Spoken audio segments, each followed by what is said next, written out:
de la época del este-oeste y hemos estado analizando un poco primero el gobierno, el primer segmento, y empezamos a analizar ya otros temas en el segundo segmento.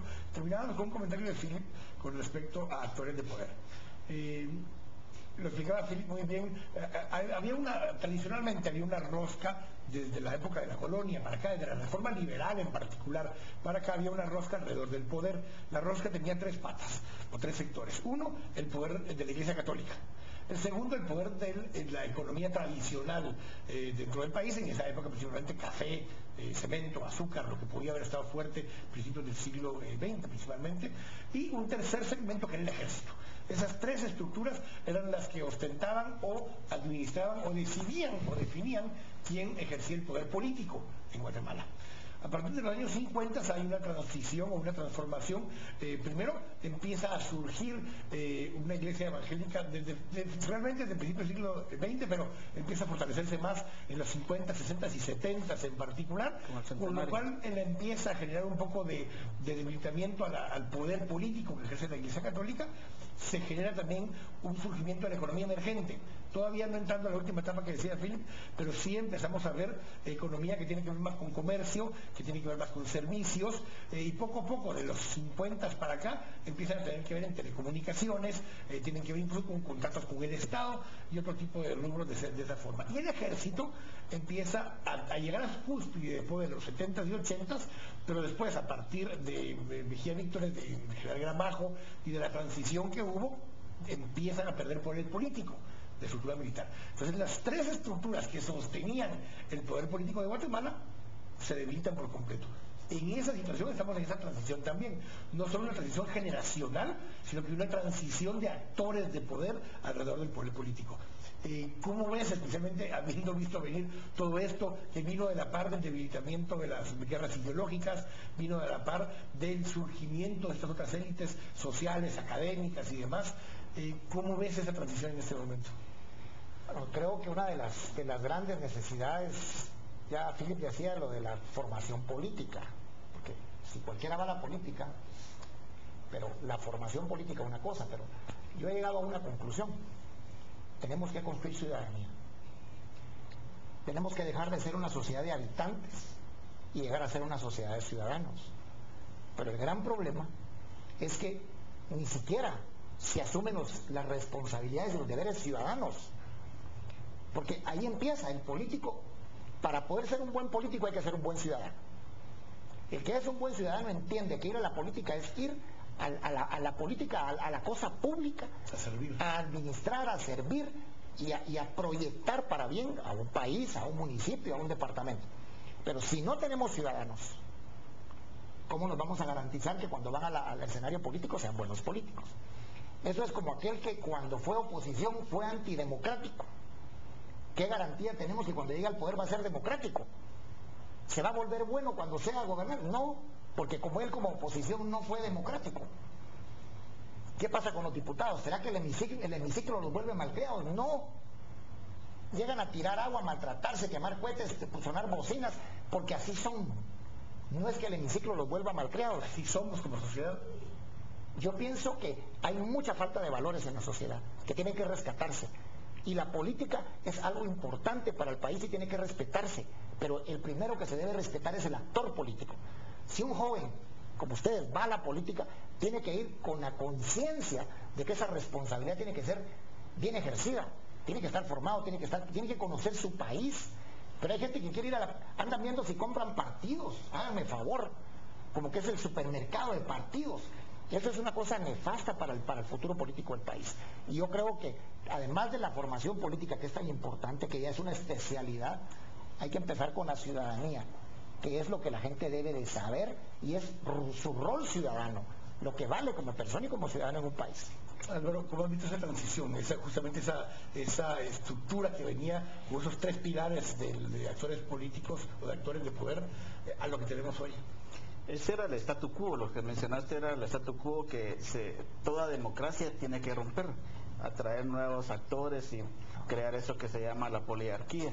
Esas son cosas de las cosas positivas que han ocurrido, toda esa proliferación de voces de los pueblos mayas, todo eso importa, es de los saldos positivos del proceso de paz, de la democratización. Pero esa transición lo que te genera es inestabilidad, te genera una aparente ingobernabilidad. Los únicos que se sienten molestos con esa proliferación de voces son los sectores autoritarios. Los que perdieron sus espacios. Claro, pero paralelo a eso, que del surgimiento de nuevos actores venía ese discurso antipolítico que se convierte en una profecía autocumplida, porque ahora la antipolítica es de verdad baja política, entonces se regresó la pelota para quienes tanto proclamaron la antipolítica. Y ahora lo que tenemos que hacer es eso, recuperar la alta política, recuperar el valor de lo público, de los servicios públicos, de la obra pública. No hay fortalecimiento de la recuperación de la democracia si no hay fortalecimiento del concepto de lo público, y comenzar a gobernar en función de todos y de la mayoría, y no solamente de un sector, los pequeños sectores privados, ¿verdad? Y yo concuerdo parcialmente con Álvaro, pero estoy en desacuerdo en otra cosa. Cuando uno ve en la experiencia de sociedades que atraviesan procesos de modernización, en los cuales emergen nuevos actores políticos, se da una circulación de élites, surgen nuevos intereses en la sociedad, ese crecimiento de las presiones sociales tiene que verse correspondido con un crecimiento en cuanto a la capacidad del Estado para administrar esas nuevas presiones sociales. Aquellos países en los que el desarrollo social va de la mano con el desarrollo político, se desarrolla lo que se conoce en la academia como los modelos cívicos, que son donde el orden, las instituciones son capaces de mantener un estatus de coexistencia pacífica en sociedad. Países principalmente de América Latina, de Asia, de África, en los cuales el desarrollo político no va a la misma velocidad que el desarrollo social, esos intereses de nuevos actores, al no ver un espacio en la institucionalidad pública, se tienen que enfrentar al desnudo. Y eso es lo que estamos viviendo hoy en Guatemala. Por ejemplo, hoy ha surgido el liderazgo de los movimientos indígenas y campesinos. Como el Estado es incapaz de administrar ese nuevo actor dentro de su mapa de relaciones políticas, hoy vemos que esos actores, ¿qué hacen? Tienen que ir a la calle, hacen bloqueos, paralizaciones, generan polarización, entramos en un discurso de confrontación, cuando realmente aquí es la capacidad que las instituciones tienen para canalizar esos conflictos. Y eso me lleva a un siguiente tema, y muy de la mano con todo esto, los partidos políticos. Los partidos políticos son la válvula de escape para todas esas demandas sociales. Hoy la decadencia de esos partidos políticos lo que genera es que, como no hay válvula de escape, los que nos estamos ideologizando somos los actores a nivel de sociedad civil. Entonces cada vez vemos una academia más ideologizada, medios ideologizados, sector privado ideologizado, movimientos indígenas ideologizados, y lo que hacemos es que cada uno orbita en torno a su propio modelo ideológico, porque no hay un espacio en el que yo pueda canalizar mis demandas ideológicas hacia la cosa pública, que esa debería ser la función de los partidos políticos. Y ahí creo yo que hay una causal de conflictividad, porque no estamos siendo capaces de encontrar los espacios en común, porque nuestra élite política o la institucionalidad que debería servir como árbitros de todos los actores encontrados, realmente tienen otro interés. Pero aquí se ha planteado un tema, y lo plantearon todos, pero Álvaro lo insiste mucho en el tema donde hay una profecía cumplida, donde se dice constantemente: la política no sirve, la institucionalidad política no sirve y los políticos no sirven. Y entonces se nos olvida que de todos modos, para hacer los cambios políticos que tenemos que hacer, alguien tiene que estar ahí adentro. Y entonces a poco les interesa estar ahí adentro, porque solo con poner un pie adentro ya hacemos uno de los malos, uno de los mal vistos. La generación de Philip es una generación nacida en la época de la democracia, que a la que le enseñaron que la política no importaba, que un buen político es técnico antes que ideólogo o político. Y que entonces, ¿para qué se va a meter Philip en un partido político? ¿Para qué va a construir un partido político? Y los partidos, ¿para qué se van a abrir si hoy día ya no son partidos, son empresas electorales? Los jóvenes ya no quieren meterse a hacer política ni ciudadanía a través de los partidos, sino lo hacen a través de las redes sociales. Entonces, para reconstruir el sistema partidario hay que volver a un régimen electoral donde los partidos de verdad sean fortalecidos, sean instituciones de derecho público, y lo primero que habría que hacer para un cambio radical es eliminar el financiamiento privado de las campañas y de los partidos, y hacerlo al 100% por lo menos público. Bueno, iba a decir esto. Realmente en este momento de la vida del país, se cumple lo que un buen amigo menciona, el presidente Samper de Colombia, dice, mira, con los partidos políticos el problema es que cada día se parecen más a lo malo que dice que son. O sea, el partido que quiere encauzar bien su camino no logra éxito. ¿Por qué? Se lo dice alguien que es secretario de un partido. Uno llega a un municipio con el ánimo de ir a formar y la gente llega y dice, ¿qué trajeron? Pero si no traemos algo, la gente no nos interesa en formarse. Hay algunos jóvenes con algunas inquietudes a las que estamos ahora respondiendo, que sí quieren formarse políticamente, quieren ser ciudadanos, quieren participar, aunque saben que se van a encontrar al monstruo de 10 cabezas, que es el que tiene el dinero o el que está respaldado por el crimen organizado, que no le va a permitir tener tal vez un éxito en una primera instancia a nivel electoral. Pero yo planteo nuevamente esto. La institucionalidad partidaria es vital para el sostenimiento de la democracia. Los partidos juegan un rol de intermediación.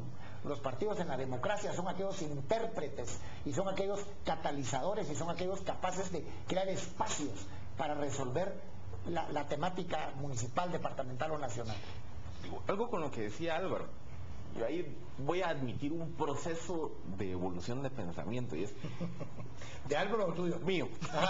Porque en materia de formación, de experiencia, de principios ideológicos, yo siempre he sido partidario del financiamiento privado como principio general de los procesos electorales. Cuando miro el caso de Guatemala, cada día creo menos en el principio del financiamiento privado por una sencilla razón, y es que el dinero bueno es la minoría de lo que llega a financiar las campañas. Y el bueno es relativo, porque depende de quién lo califica y de verdad cuál es la intención de ese dinero bueno. Hoy, al final de cuentas, hay dos intereses muy claros que lo que hacen es pervertir todo el sistema. El primero es entender el financiamiento de la elección como una inversión con la rentabilidad más alta del mercado empresarial. Entonces, yo sencillamente financio un partido porque sé que voy a recibir contratos, negocios, plazas y demás. Y eso implica tres cosas: que tenga posibilidad de ganar, que tenga posibilidad de incidir en donde va a estar y que tenga posibilidad de devolverte un retorno por la inversión que tuviste. Entonces, alguien que no tiene posibilidad de ganar, no lo financias. Alguien que no te va a devolver en alguna forma la inversión, no lo financias. Y alguien que no está dispuesto a entrar en esto como un negocio mercantil, no lo financias. O alguien que mis encuestas no sean capaces de proyectar. Porque al final de cuentas las encuestas terminan siendo, ya no son mecanismos de medición, sino yo les llamo tendenciómetros. O sea, se vuelven tendenciómetros, porque entonces si eres un producto que yo puedo meter a mi encuesta y subirlo, te meto a mi encuesta. Si no, no. Y lo que complica más el proceso es que ya ni siquiera hay una adscripción ideológica a quién estoy financiando, sino que es el que puede ganar. Entonces puede ser con el verde, el naranja, el rojo, el morado, porque y no me importa si este está hablando más pro derecha, más pro izquierda, más populista, menos populista, porque al final me interesa es recibir el rédito por mi inversión. Incluso algunos es, este yo sé que piensa completamente en contra mía, pero mejor le meto algo y meto a alguien ahí por mi porque negocio. no hace que gane. ¿Sí? No, quiero acá en este oeste.